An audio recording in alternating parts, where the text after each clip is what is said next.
오늘 우리에게 주신 하나님 말씀은 누가복음 19장 1절에서 10절 말씀입니다. 성경이 있으신 분은 펼쳐주세요. 누가복음 19장 1절에서 10절 말씀입니다. 예수께서 여리고로 들어가 지나가시더라. 삭개오라 이름하는 자가 있으니 세리장이요 또한 부지라. 그가 예수께서 어떠한 사람인가 하여 보고자 하되 키가 작고 사람이 많아 할 수 없어 앞으로 달려가서 보기 위하여 돌 무화과 나무에 올라가니 이는 예수께서 그리로 지나가시게 되미로라. 예수께서 그곳에 이르사 쳐다보시고 이르시되 삭개오야 속히 내려오라. 내가 오늘 네 집에 유하여야 하겠다 하시니 급히 내려와 즐거워하며 영접하거늘 뭇 사람이 보고 수군거려 이르되 저가 죄인의 집에 유하러 들어갔도다 하더라. 삭개오가 서서 주께 여짜오되 주여 보시옵소서 내 소유의 절반을 가난한 자들에게 주겠사오며 만일 누구의 것을 속여 빼앗은 일이 있으면 내 갑절을 갚겠나이다. 예수께서 이르시되 오늘 구원이 이 집에 이르렀느니 이 사람도 아브라함의 자손이미로다. 인자가 온 것은 잃어버린 자를 찾아 구원하려 함이니라. 이것은 하나님의 말씀입니다. 아멘.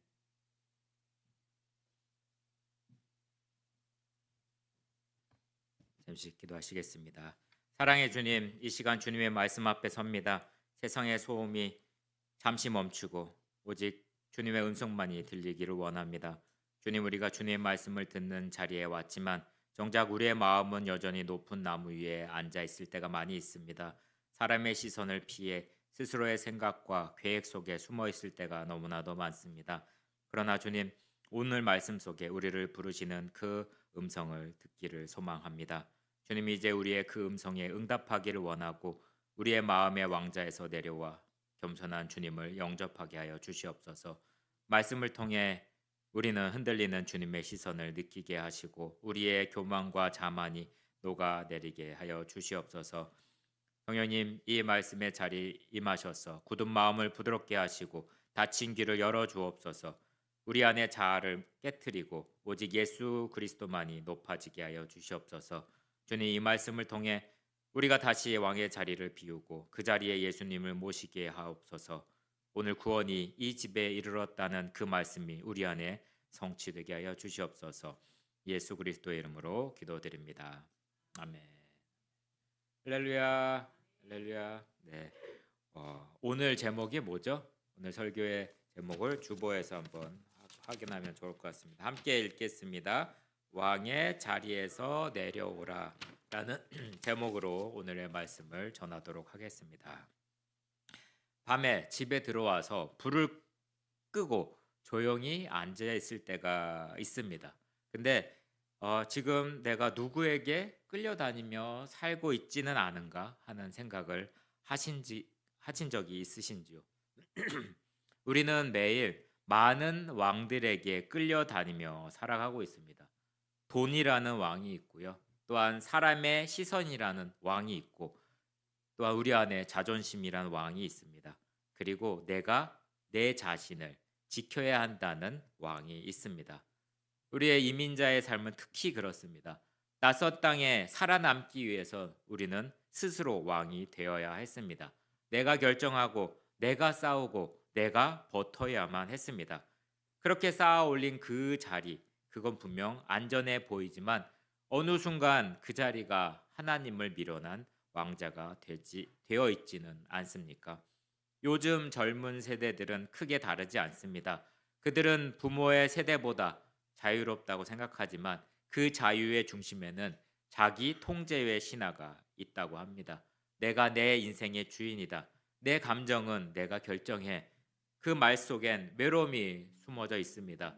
스스로 왕이 된 세대의 고독이라고 할 수 있습니다. 오늘 본문 속에 삭개오는 바로 그런 사람이었습니다.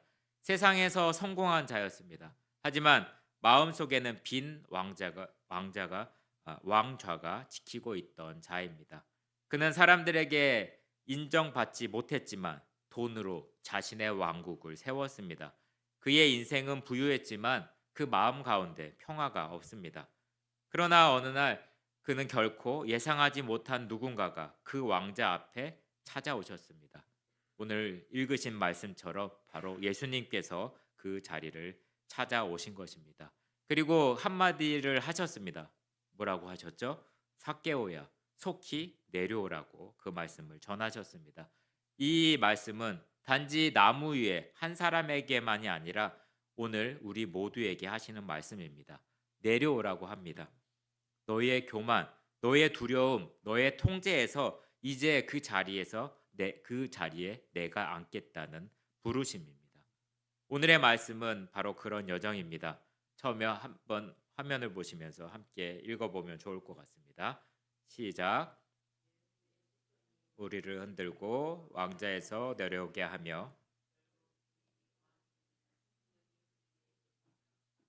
아멘. 오늘 우리가 그 자리에서 내려올 때 하나님의 통치가 우리의 집, 우리의 자녀, 그리고 이 땅의 교회 안에 다시 흐를 것입니다. 첫 번째 말씀을 함께 화면을 보면서 읽어보겠습니다. 시작. 나의 왕자를 흔드신다. 하나님의 자극은 정죄의 번개가 아닙니다. 무서운 게 아니고요. 사랑의 시선으로 우리를 흔들어 깨우신다는 것입니다. 삭개오는 여리고 성의 부자였습니다. 그러나 그의 부는 마음의 공허를 덮을 만큼 크지 않았습니다. 그의 직업이 뭐였죠? 세리장이었죠. 그 세금은 로마의 세금을 대신 거서 이익을 챙기는 사람이 바로 삭개오였습니다. 한마디로 동족의 피를로 통해서 부를 쌓은 사람이 바로 삭개오였습니다. 그래서 사람들은 그를 뭐라고 부르죠? 죄인이라고 불렀습니다. 그 자신도 어느새 사람을 보지 않고 숫자로만 보는 사람이 되었습니다. 돈은 늘 쌓여갔지만 마음은 텅 비어갔다는 것입니다. 그리고 그 텅 빈 마음 끝에 예수님을 보게 됩니다. 그는 군중을 뚫고 어디에 올라갔죠? 돌 무화과 나무에 올라갑니다. 그 나무는 잎이 넓고 열매는 작고 흔히 가난한 이들이 먹는 열매라고 합니다. 삭개오의 인생은 부자였지만 그가 붙잡은 가지는 가난한 자의 상징이었다는 것입니다. 그가 올라간 나무는 단순한 나무가 아니라 하나님이 그를 기다리고 계신 자리였습니다. 그곳은 하늘과 땅이 만나는 작은 언덕과도 같았고 하나님의 시선이 있는 곳이었습니다. 예수님은 그 나무 아래서 걸음을 멈췄습니다. 그리고 고개를 들어 그를 올려다봤습니다. 그 순간 공기가 달라집니다. 사람들은 웅성거림이 멎고 삭개오의 심장이 갑자기 크게 뛰기 시작합니다. 그는 처음 누군가의 시선을 정면으로 마주친 것입니다. 뭐라고 그랬죠? 삭개오야, 속히 내려와라. 오늘 내가 네 집에 유하여야 하겠다. 그분은 그의 이름을 불러줬습니다. 아무도 불러주지 않았던 그 이름입니다. 비웃음 속에 지워진 이름을 예수님은 불러주셨습니다. 그 순간 그의 마음 속에 왕자가 흔들렸습니다. 무너지고 녹고 깨어졌습니다. 유대 사회에서 이름을 부른다는 건 단순한 호명이 아닙니다. 이름은 존재의 복원이며 또한 관계의 회복이었습니다. 세리는 언약 밖의 사람이었고요. 그 이름은 율법에선 밖에 있는 거였고 아무도 그를 부를 자격이 없었습니다. 그러나 누가 불렀죠? 예수님은 율법 위에서 은혜로 그를 부르신 것입니다. 이 장면은 창세기 3장 9절에 불렀던 내용과 비슷합니다. 아담아, 내가 어디 있느냐? 타락한 인간이 숨을 때 하나님은 여전히 찾아오셨습니다. 그 부르심은 심판이 아니라 회복의 시작이었습니다. 삭개오의 나무 위에서 바로 아담의 숨은 자리와 비슷했습니다. 하지만 하나님은 여전히 묻지 않으셨고 왜 숨었냐고 묻지 않으셨습니다. 뭐라고 했죠? 내려오라고 합니다. 그것은 폭로가 아니라 초대의 언어가 된다는 것입니다. 삭개오가 올라간 그 나무는 바벨탑처럼 높아지는 인간의 마음을 닮았습니다. 우리 이름을 내자. 사람은 높아지려 하지만 하나님은 낮아지려 하십니다. 그는 자기를 비워 종의 형체를 가지사라는 말씀을 하고 계십니다. 예수님은 스스로 하늘의 왕자에서 내려오셨습니다. 그분이 먼저 내려오셨기에 삭개오에게 내려오라 말씀하실 수 있는 것입니다. 예수님께서 십자가를 지신 사건이 바로 하늘에서 우리를 위해서 내려오신 사건입니다. 하나님의 부르심은 언제나 그분의 낮아짐 위에 있는 것을 기억하시기 바랍니다. 한 조각가가 거대한 대리석을 두드리며 조각을 하고 있었습니다. 지나가던 사람들이 물었습니다. 무엇을 새기고 있습니까? 그는 멈추지를 멈추지 않은 채 대답했습니다. 아름다운 천사가 이미 이 돌 안에 있다고 대답을 합니다.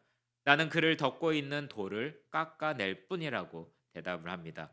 예수님의 시선은 바로 그 망치질과도 같습니다. 그분의 시선은 정죄의 불이 아니라 사랑의 망치와 같습니다. 우리를 부수려 하는 것이 아니라 우리 안에 잠들어 있던 하나님의 형상을 깨워내는 것입니다. 주님은 지금도 우리의 이름을 알고 계십니다. 세상이 있는 이름을 다시 불러주십니다. 우리의 상처 속에 묻혀진 이름, 우리의 실패 속에 지워진 이름을 부릅니다. 옆에 계신 분하고 한번 이름을 한번 불러가며 누구누구야 속히 내려오라고 한번 해보시면 좋을 것 같습니다. 명진자매 속히 내려오세요. 그분의 시선이 오늘 이 자리에 있습니다. 그 시선은 정죄하지 않았습니다. 그 시선은 너는 여전히 내 사랑받는 자라고 속삭이고 있습니다. 그 부르심을 듣는 순간 우리는 내려올 용기를 얻게 됩니다. 스스로 왕자에 있었습니다. 통제와 자존심의 자리에서 주님이 나를 부르는 그 자리로 내려옵니다. 예수님의 시선은 죄를 폭로하는 번개와 같은 것이 아니라 우리의 존재, 우리의 잠자는 것을 깨우는 빛과도 같습니다. 그 시선은 교만을 흔들고요. 무감각한 영혼을 깨우며 하나님의 형상이 우리 안에서 다시 살아날 수 있도록 돕고 있습니다. 그분의 부르심은 심판이 아닙니다. 바로 사랑의 초대라는 것을 기억하시기 바랍니다. 그러나 그 사랑의 시선은 이제 시작일 뿐입니다. 예수님은 단지 우리를 보시는 분이 아니라 우리에게 내려오라고 명령하십니다. 이제 응답의 시간이 다가왔습니다. 그 자극이 회개로 이어질 때 비로소 내 마음의 왕자는 비워지고 그 자리에서 진짜 왕 예수 그리스도가 앉게 됩니다. 두 번째 말씀을 함께 화면을 통해서 읽어보겠습니다. 시작.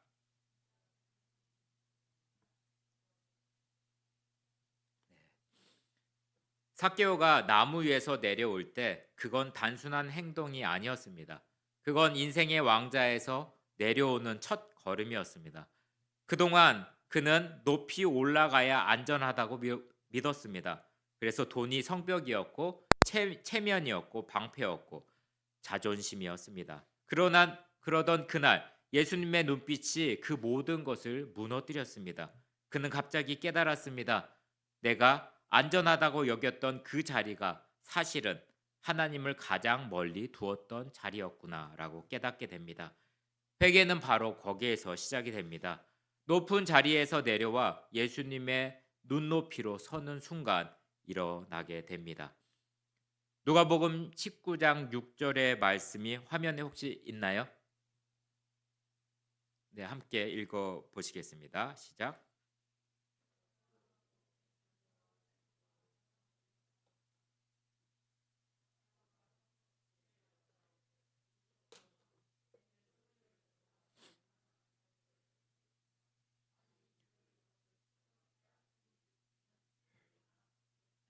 아멘.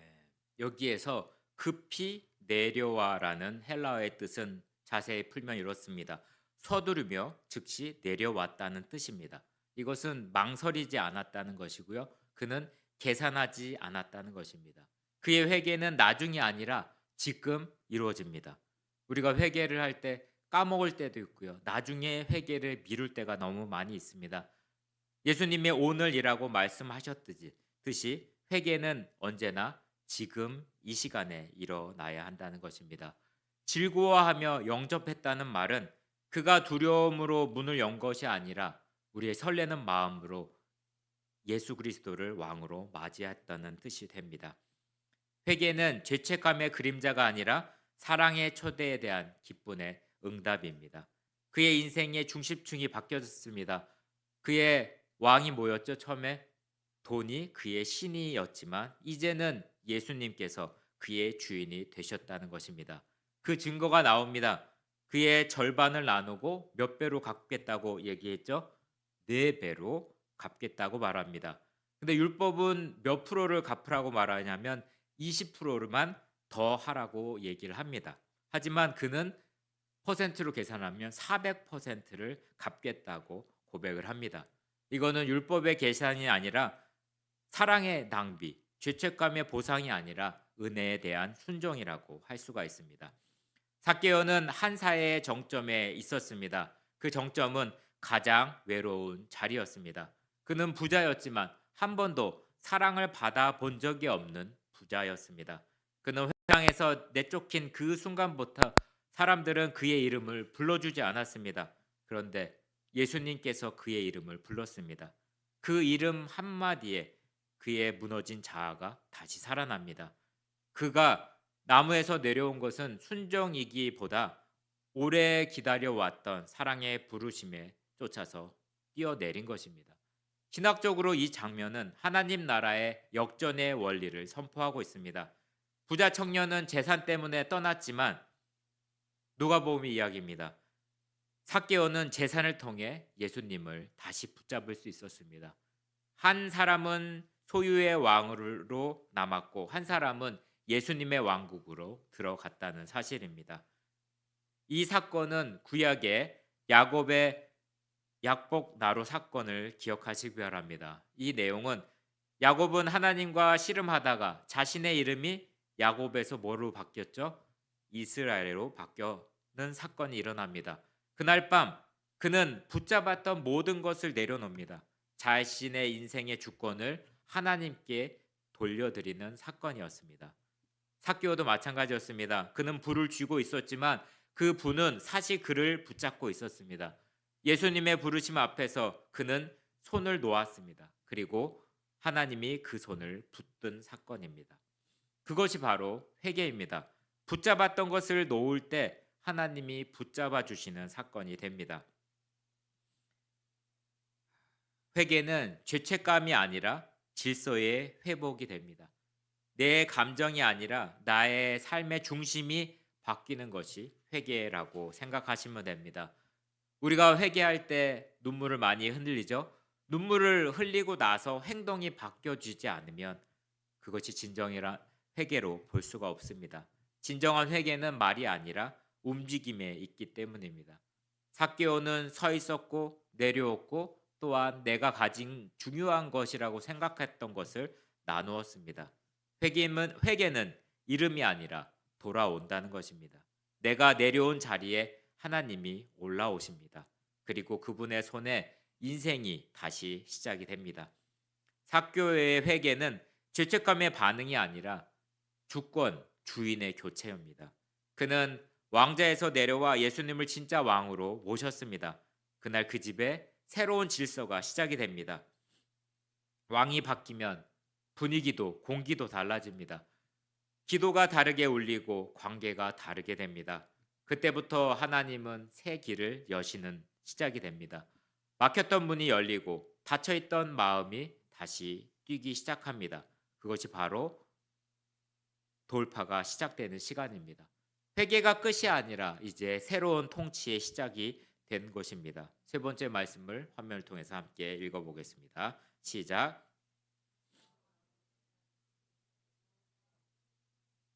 아멘. 주님이 통치하는 그 순간 삶은 더 이상 전장이 아니라 숨쉬는 성전, 교회가 됩니다. 그분이 왕이 되면 무너졌던 질서를 정렬하고 뒤틀렸던 그 관계가 곧게 펴집니다. 닫혀진 마음에서 다시 생명이 흐르기 시작합니다. 9절, 10절을 한번 같이 화면에 있나요? 화면에 없으면 제가 읽어드리겠습니다. 예수께서 이르시되 오늘 구원이 이 집에 이르렀으니 이 사람도 아브라함의 자손이미로다. 인자가 온 것은 잃어버린 자를 찾아 구원하려 함이니라. 삭개오의 인생은 부자로 시작했지만 공허로 끝났던 이야기입니다. 그런데 예수님이 그 문 앞에 서 있습니다. 그리고 말씀합니다. 바로 오늘 구원이 이 집에 이르렀다고 이야기합니다. 헬러어로 해석을 하면 구원이 일어났다, 존재하게 됐다는 의미로 해석이 될 수 있습니다. 구원은 감정이 아닙니다. 하나님의 통치가 현실이 되는 사건이 됩니다. 오늘은 누가복음에서 영혼의 문이 지금 열렸음을 의미를 합니다. 예수님이 십자가 위에서 하셨던 말씀 기억하시기 바랍니다. 옆에 있었던 강도에게 오늘 내가 나와 함께 낙원에 있으리라고 하는 말씀을 기억하시면 삭개오 집에 오늘이 되어 찾아온다는 것입니다. 그리고 이 집은 단지 벽과 지붕으로 둘러싸인 공간이 아닙니다. 나의 가족, 나의 기억, 나의 상처, 그의 인간관계까지 모든 영역에 있어서 주님 통치 아래 들어왔다는 선언과도 같습니다. 그날 여리고의 해질녘 바람이 그의 집 창문을 스칩니다. 예수님이 들여오셔서 분위기가 달라집니다. 오래 묵었던 돈 냄새 대신 새 생명의 향기가 돌았습니다. 삭개의 손에 남아있던 금화들이 이젠 다른 의미로 빛나기 시작합니다. 그거는 죄의 증거가 아니라 이제 은혜의 통로로 바뀝니다.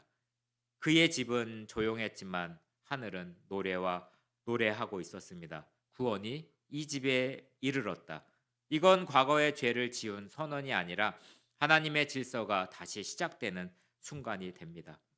유대 사회에서 집은 단순한 공간이 아니라 가문의 전체를 얘기하고요. 세대의 전체를 상징합니다. 이 집에 구원이 임했다는 말은 출애굽기 12장에 보시면 6월절에서 피를 문설주에 바르는 말씀과도 같습니다. 피의 언약이 가정을 덮은 장면입니다. 삭개오의 회개는 개인의 결단이 아니라 그의 집, 가문, 관계, 도시까지 확장되는 영적인 파문이었습니다. 예수님은 이 사람도 아브라함의 자손이라고 선포합니다. 이거는 단순히 위로의 말이 아니라 율법 밖에 있던 사람이 믿음 안으로 들어오는 사건입니다. 언약 밖의 인생이 다시 언약 안으로 돌아오는 기적입니다. 예수님은 삭개오의 신분을 회복시킨 것이 아니라 그의 원래의 정체성을 돌려주는 것입니다. PPT의 화면을 한번 읽어보겠습니다. 함께 읽겠습니다.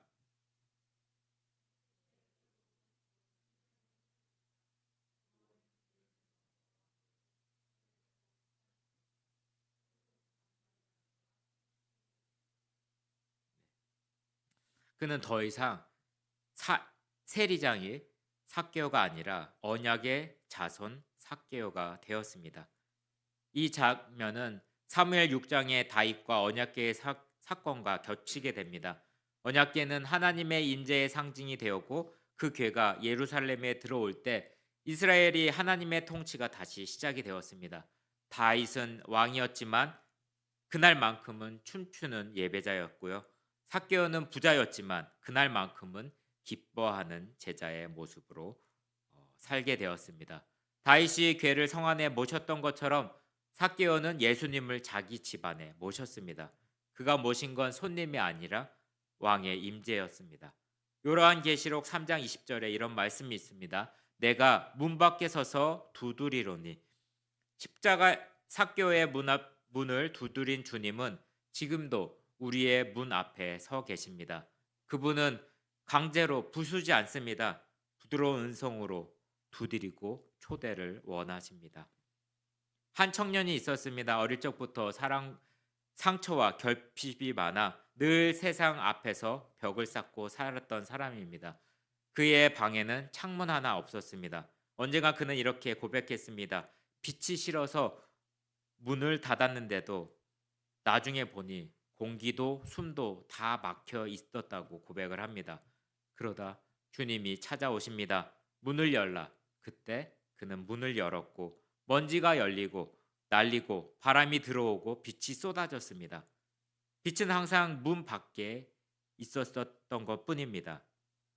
삭개오의 집도 그랬습니다. 문이 열리는 순간에 빛이 들어왔고 공기가 변했습니다. 예수 그리스도가 왕이 되면 죽은 공기가 다시 숨을 쉬게 됩니다. 통치의 회복은 곧 생명의 시작이 될 수 있고요. 구원은 개인을 넘어선 관계의 세대의 확장이 될 수가 있습니다. 한 사람이 변하면, 한 사람의 엄마가 변하면, 한 사람의 아빠가 변하면 그 가정이 변화될 수가 있습니다. 예수님이 왕이 되면 그 자리에서 반드시 생명과 질서, 관계의 회복이 일어납니다.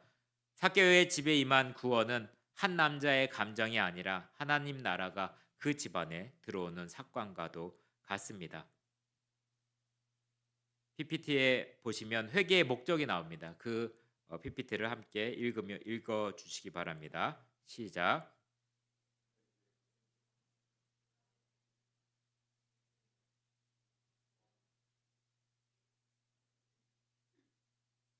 주님, 내가 왕이었던 자리를 비웁니다. 내 욕망의 왕자, 내 통제의 자리, 내 불안의 보좌, 그 모든 자리를 내려놓고 주님을 내 인생의 왕으로 모십니다. 그때 주님께서 말씀하십니다. 오늘 구원이 내 집에 이르렀다. 그날처럼 예수님이 다시 문을 두드리십니다. 오늘 그분이 들어오시면 여러분의 집에서도 생명이 흐를 것입니다. 사랑하는 여러분, 우리의 모든 마음 안에 작은 왕자가 하나 있습니다. 보이지 않지만 분명히 존재하는 자리입니다.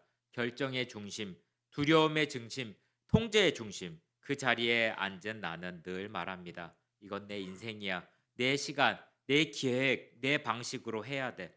그러나 주님은 오늘 우리에게 다가와 말씀하십니다. 삭개오를 부르셨던 그 음성으로 말씀하십니다. 자신의 이름을 넣어서 한번 이야기하겠습니다. 원근아, 속히 내려오라. 함께 자신의 이름을 넣어서 함께 고백해 보도록 하겠습니다. 원근아, 속히 내려오라. 오늘 내가 네 집에 머물겠다. 그분은 강제로 문을 열지 않으십니다. 그분은 계속 기다리십니다. 그리고 부드럽게 그러나 단호하게 말씀하십니다. 내려와라. 내가 너의 왕이 되겠다. 이때 내려온다는 것은 패배가 아닙니다. 그거는 통치의 복귀입니다. 그건 내가 중심이었던 자리에서 하나님이 중심이 되는 자리로 옮겨지는 상황입니다. 그 순간부터 질서가 다시 흐르고 막혔던 관계가 다시 열리고 삶의 공기가 달라집니다. 예수가 왕이 되시면 죽은 곳에 생명이 이르게 됩니다. 사랑하는 여러분, 그분이 왕이 되시면 가정의 말투가 바뀌고 예배의 공기가 바뀌고 자녀의 눈빛이 바뀌고 교회의 숨결이 바뀔 것입니다. 왜냐하면 그분은 죽은 영혼의 생기를 불어넣는 왕이시기 때문입니다. 그리고 엎드린 자를 일으키는 왕이기 때문입니다. 오늘 그분이 다시 우리를 부르십니다. 우리의 이름을 부르며 이렇게 말씀하십니다. 속히 내려와라. 내가 오늘 너희 집에, 너희 마음에, 너희 세대에 머물겠다. 말씀을 하고 있습니다. 이제 결단할 시간입니다. 주님 앞에 우리의 왕자를 내려놓읍시다. 우리의 통제, 우리의 자존심, 우리의 불안, 두려움, 모든 왕관을 그분 발 앞에 내려놓기를 소망합니다. 주님, 이제 우리가 왕이 아닙니다. 당신이 왕이 되어 주시옵소서. 당신이 다스리는 그 자리에 오늘 구원이 임합니다. 함께 성찬을 거행하겠습니다. 사랑하는 여러분, 오늘 우리는 주님의 식탁 앞에 섭니다. 이 식탁은 완전한 자를 위한 자리가 아닙니다. 스스로 왕자에서 내려온 자들, 그 빈자리